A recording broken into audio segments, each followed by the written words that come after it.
History has a sense of humor, the kind that's dark, chaotic, and every so often unbelievably stupid. What you're about to get is 27 true moments where humanity managed to outdo itself. Not through brilliance, but through pure, weaponized absurdity. Armies getting embarrassed by birds, warships getting swapped for soda, and a dead man somehow winning a horse race. These aren't legends or funny if true stories. They're all completely real, 100% verified. Which is basically proof that the human story isn't a triumphant march so much as a long-running comedy that refuses to end. 1. The Soviet Union traded a navy for Pepsi. In 1989, the Soviet Union was basically a giant garage sale with nuclear missiles, and they were desperate for a sip of Western joy, specifically Pepsi. The problem? Their currency, the ruble, had less value than the paper it was printed on. So, in a masterclass of late-stage superpower bartering, they paid with what they still had, an entire damn navy. Pepsi handed over sweet syrup concentrate, and in exchange received a cruiser, a frigate, a destroyer, and 17 submarines.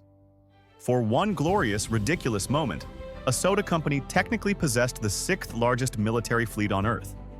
Those board meetings must have been absolutely unhinged. Johnson, how are third-quarter profits? Up 4%, sir. Also, we've successfully blockaded a rival Coke shipment in the Baltic. They then sold the entire fleet to a Swedish scrapyard, officially making it the most epic coupon deal in human history. 2. Australia declared war on emus and lost. And speaking of military brilliance, let's hop over to Australia in 1932. The nation faced a terrifying invasion. About 20,000 emus running wild and wrecking crops. So the Australian government did what any calm, rational authority would do. They declared war on the birds. They deployed the military with machine guns to carry out what was basically avian genocide. But the emus, apparently mentored by Sun Tzu himself, responded with elite guerrilla tactics. They split into smaller, fast-moving groups, turning themselves into impossible targets. Soldiers looked like cartoon characters, spraying bullets into the bush while emus zigzagged away, untouched and unbothered. After a week of humiliation and thousands of wasted rounds, the army officially pulled back. They lost to birds. Australia, a continent that feels like it was designed to kill humans, was defeated by its own overgrown feathered velociraptors.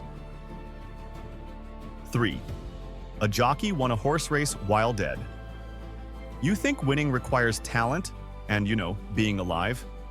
Tell that to Frank Hayes. In 1923, Hayes was basically a professional loser, having never won a single race.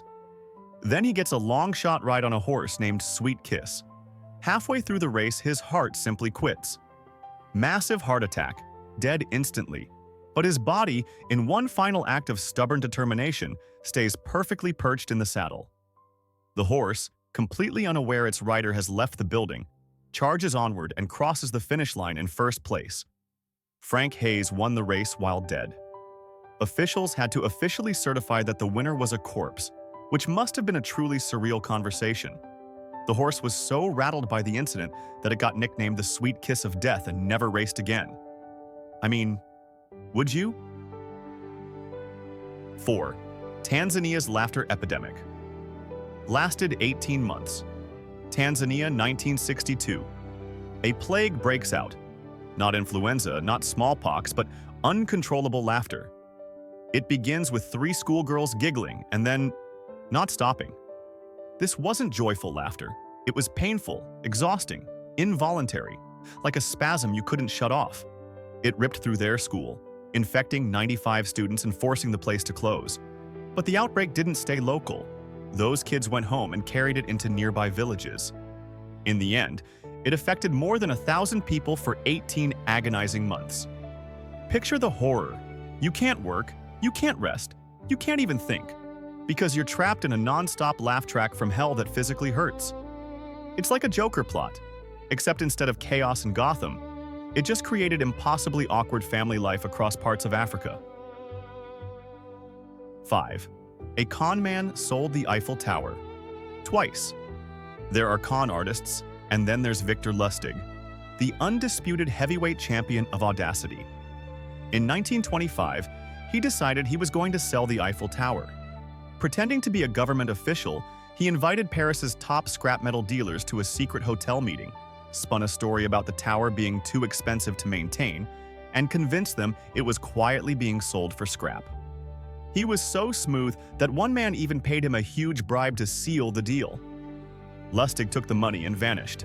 But here's where it becomes God tier. He got bored, returned to Paris a month later, and ran the exact same scam again, on an entirely different group. The sheer nerve is breathtaking. He wasn't only selling a landmark, he was selling a level of confidence modern science still can't manufacture. 6. The Polish army enlisted a bear named Wojtek. During World War II, the Polish army had a secret weapon that could drink beer, smoke cigarettes, and carry 100 pounds of explosives, a bear named Wojtek. Adopted as a cub by the troops, he became one of the guys. When it came time to board a British transport ship, they didn't hide him. They officially enlisted him. He became Private Wojtek, complete with rank, paybook, and serial number. This bear was a legit combat veteran. At the brutal Battle of Monte Cassino, he voluntarily carried heavy crates of artillery shells, literally helping his buddies fight. Imagine being an enemy soldier, peeking over a ridge and seeing a 500-pound bear hauling ammo boxes like it's casual. You'd put your weapon down and rethink every life choice immediately. 7. The 1904 Olympic Marathon was a total disaster. The 1904 Olympic Marathon in St. Louis wasn't so much an athletic contest as a human science experiment that went horribly wrong. It was held in 90-degree heat on roads that were basically dust clouds pretending to be roads. The man who crossed first was disqualified because he got tired and rode in a car for 11 miles.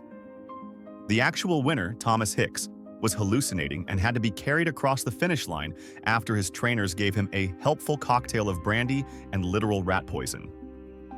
Another runner got chased a mile off course by wild dogs. A Cuban postman competing in the race decided to take a nap and eat rotten apples, which gave him food poisoning. It was a complete clown show, a perfect storm of incompetence and suffering that makes you wonder if the prize was a gold medal or simply survival. 8. A cobra bounty led to cobra farming, then a cobra flood picture. You're a British official in colonial India and you've got a cobra problem. A big one. Cobras everywhere. So you announce a simple, genius plan. Cash rewards for every dead cobra. For a week, you're a hero. People bring dead snakes. You pay out money. Problem solved. Then you notice something suspicious. The snakes look way too fresh. Because local hustlers started thinking like entrepreneurs. They realized it was easier to create cobras than to hunt them. They began breeding deadly snakes in their backyards, literally running cobra farms. When the government finally caught on, declared the scheme over and shut it down, the farmers did what any rational businessman would do. They liquidated their inventory. They released tens of thousands of angry, unemployed cobras into the city. The situation went from bad to biblical plague overnight. 9. The US used rock music to flush out Noriega. It's 1989.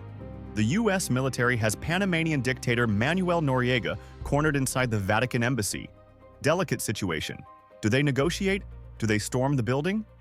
Nope. They deploy the ultimate psychological weapon, a dad rock playlist turned into artillery. For 10 straight days, they blasted the embassy with gigantic speakers, looping Guns N' Roses, The Clash, and Van Halen at volumes that could peel paint off concrete. It was called Operation Nifty Package, and the mission was literally to irritate a dictator into surrendering. And it worked. Noriega, an opera lover to his core, couldn't take any more "Welcome to the Jungle" and finally gave up, a historic military victory achieved through the weaponized power of terrible taste. 10. Kentucky. Once had meat rain. Kentucky, 1876. A woman is outside making soap when, with no warning at all, it starts raining meat, fresh meat, chunks dropping from a clear blue sky. This wasn't a strange drizzle. This was a full-on meat shower. The town was baffled. Two men, in an act of legendary scientific bravery, actually tasted it and claimed it was either lamb or deer. The leading theory today is that a flock of vultures, also called buzzards, had a big meal, flew over the area, and then all got sick at the exact same time. A synchronized mid-air projectile vomit storm. So next time you complain about a little rain, be thankful it isn't predigested deer chunks falling from flying garbage disposals. 11. The Austrian army fought itself. In 1788, most armies practiced shooting enemies. The Austrian army in 1788 practiced shooting themselves. During a campaign against the Ottoman Empire, a group of Austrian soldiers got drunk on schnapps and started fighting each other. In the darkness and confusion, someone fired a shot. Then someone, almost certainly the drunkest person there, yelled, "The Turks! The Turks!" An entire 100,000-man army woke up and collectively lost its mind. Cavalry charged infantry. Units started blasting each other with cannons. For one chaotic, absurd night, the Austrian army fought a brutal, full-scale battle against itself.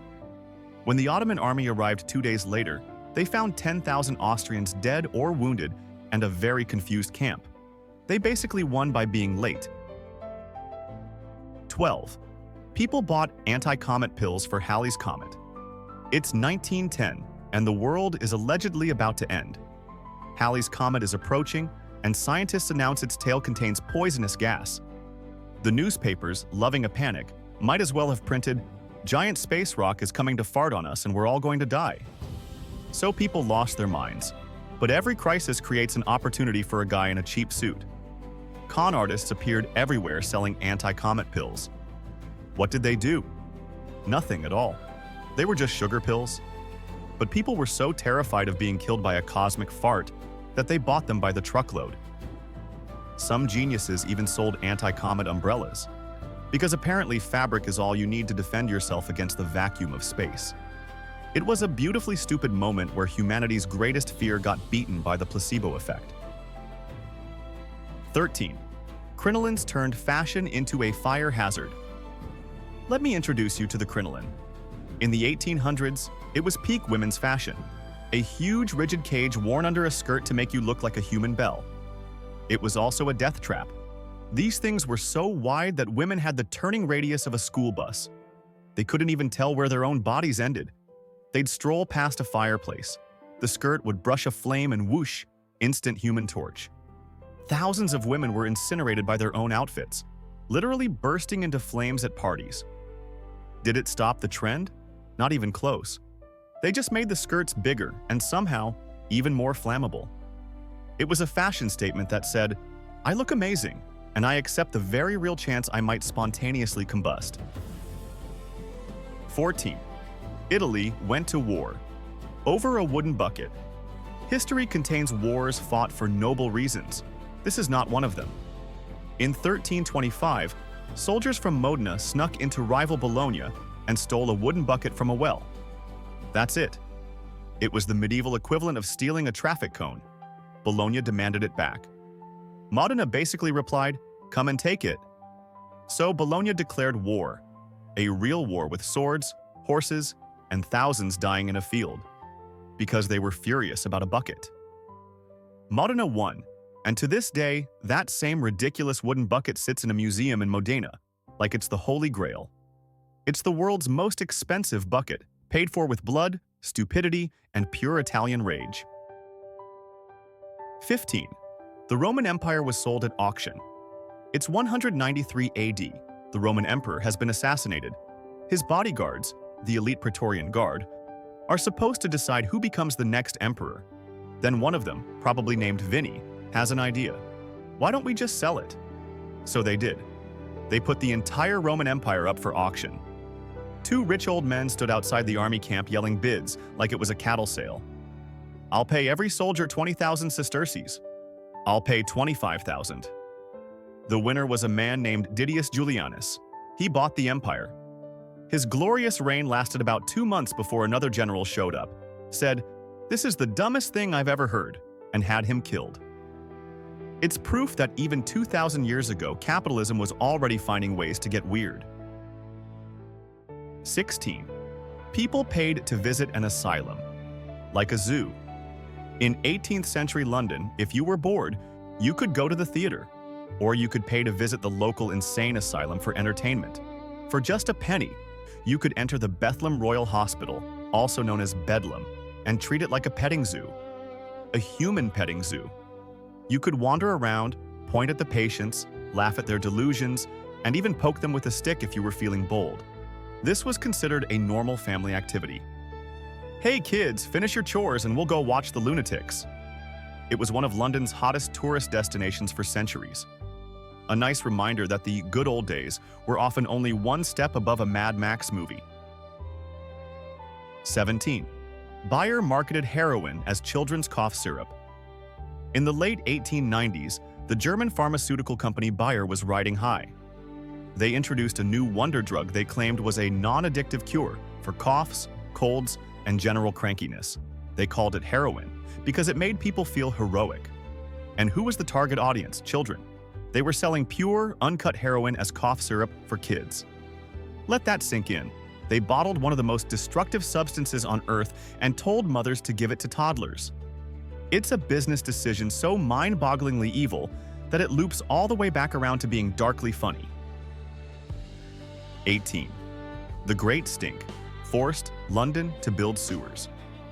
In the summer of 1858, London smelled like the inside of a backed-up porta-potty at a chili festival. For centuries, the city had dumped raw sewage straight into the River Thames. Then, a massive heat wave arrived and cooked that river of filth into a weapon of mass nasal destruction. The smell, known as the Great Stink, was so powerful that people reportedly passed out in the streets.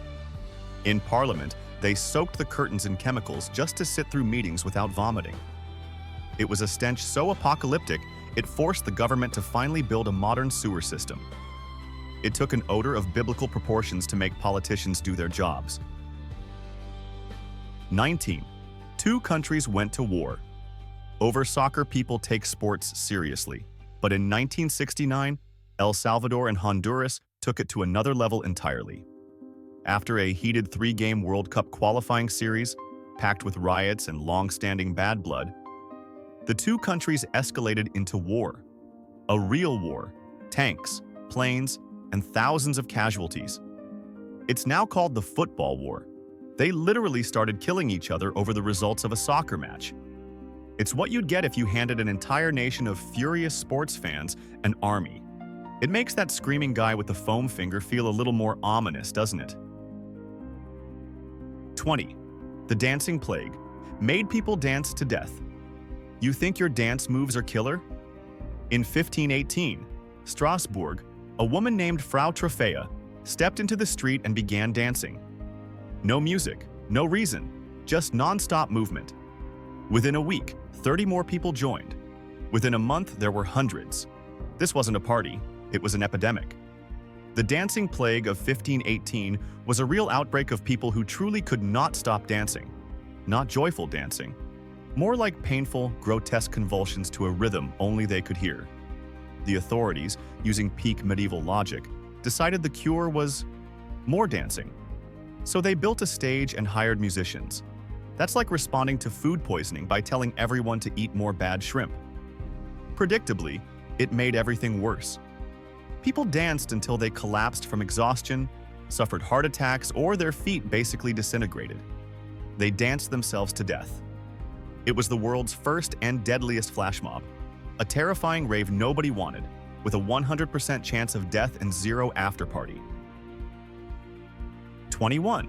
The Great Moon Hoax convinced people there were man-bats. In 1835, a newspaper called the New York Sun decided facts were boring and its readers were extremely gullible. So it published a series claiming a famous astronomer had built a super telescope and discovered life on the moon. Not microbes, full ecosystems. They wrote about vast forests, oceans, and herds of space bison. But the best part was the inhabitants, Vespertilio Homo, man-bats, flying humanoids living in temples, and people believed it.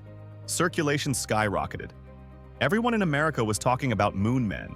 Rival newspapers weren't even mad it was fake. They were mad they hadn't thought of it first. Scientific groups held serious meetings to discuss how they might communicate with the bat people. The story was pure fabrication, but for one glorious month, the entire country was united in the belief that the moon was populated by naked flying people. It was the original fake news, and it was art. 22. Radium was put in everything, including jockstraps. At the start of the 20th century, humanity discovered a miracle element, radium. It glowed in the dark. It was mysterious. So people assumed it had to be good for you, right? It was the wellness craze of its day, except with more gamma radiation. So they started stuffing it into everything. You could buy radium water that promised to cure your ailments, radium chocolate for energy, and radium toothpaste for a brighter smile. And my personal favorite, radium jock straps, marketed to, and yes, the claim was, increase virility. Men were willingly microwaving their own family jewels in the name of performance enhancement. People enthusiastically drank radioactive poison for their health. One famous socialite consumed so much that when he died, his jaw had literally disintegrated. It's a chilling reminder that all natural doesn't mean safe, and glowing doesn't mean healthy. It took decades for people to realize that the magical, healthy glow was just bodies getting cooked from the inside out. 23. Gregor McGregor invented a fake country and sold it. If you think modern startup culture is overflowing with hype, meet Gregor McGregor, the original fake-it-till-you-make-it legend. In the 1820s, this Scottish con artist returned to London and announced he was the cazique, basically the prince, of a rich Central American country called Poyais. He didn't just talk about it, he built an entire marketing campaign. He published books, maps, and even a ridiculously detailed constitution. He described a paradise with fertile soil, gold mines, and a sophisticated capital city just waiting for investors. He sold land deeds, government bonds, and army commissions to hundreds of eager Brits. Then 2 ships full of colonists sailed to their new home. They arrived to find exactly what had always been there, an uninhabitable jungle swamp. There was no city, no gold, nothing. McGregor had invented the entire country. He scammed people into buying real estate inside his imagination, becoming the Fire Festival founder of the 19th century. 24. London had a deadly beer flood. In 1814, a brewery in London had a spectacularly bad day. A massive vat holding over 135,000 gallons of fermenting beer exploded. That triggered a chain reaction, bursting other vats and releasing a 15-foot tidal wave of dark porter ale into the streets. The London beer flood wasn't a spill, it was a booze tsunami. It smashed buildings, flooded basements, and drowned 8 people. One of the victims was a child who was literally swept away by a river of beer. Imagine the coroner's report. Cause of death: blunt force trauma, plus a 0.08 blood alcohol level from absorption alone. The brewery was taken to court, but the judge ruled it an act of God, which implies God either hated cheap beer or wanted to throw a party in the most metal way possible. It remains the only disaster in history that probably got a lot of people drunk while it was killing them. 25. The Catholic Church had 3 popes at once. You think your office politics are bad? In the late 14th century, the Catholic Church had a disagreement so messy it produced 2 popes, one in Rome, one in France. Both claimed to be the true pope. Both excommunicated the other, basically calling him a fake pope headed for hell. Then, trying to fix it, a council elected a 3rd pope. But the first 2 refused to quit, so now there were 3 popes. 3 guys in the big hat, all claiming the direct line to God, all firing off furious papal bulls declaring the other 2 were demon popes. It was the Pope versus Pope show, the holiest and most confusing reality TV imaginable. It lasted nearly 40 years, did immense damage to the church's reputation, and probably left God himself wondering who was actually in charge. 26. A dead pope was put on trial. In 897, Pope Stephen VI had a beef with one of his predecessors, Pope Formosus. The problem was, Formosus was already dead and buried. Stephen didn't care. He ordered Formosus's 9-month-old corpse dug up, dressed in full papal robes and propped onto a throne to stand trial. This was the Cadaver Synod. Stephen screamed accusations at a rotting corpse, which had a lawyer appointed to speak in its defense, which must have been the easiest and weirdest day of that lawyer's entire career. Unsurprisingly, the dead pope lost. He was found guilty. His papacy was declared invalid. The 3 fingers used for blessings were chopped off, and the body was thrown into the river. This wasn't holding a grudge. This was taking your grudge out to dinner and stabbing it with a fork. It's so petty and extreme it stops being human and becomes art. 27. Ketchup was once sold as medicine. Long before it became the king of condiments, ketchup was sold as medicine. In the 1830s, an Ohio physician named Dr. John Cook Bennett declared that tomatoes could cure everything from diarrhea to indigestion. He created a tomato ketchup recipe and concentrated it into pill form.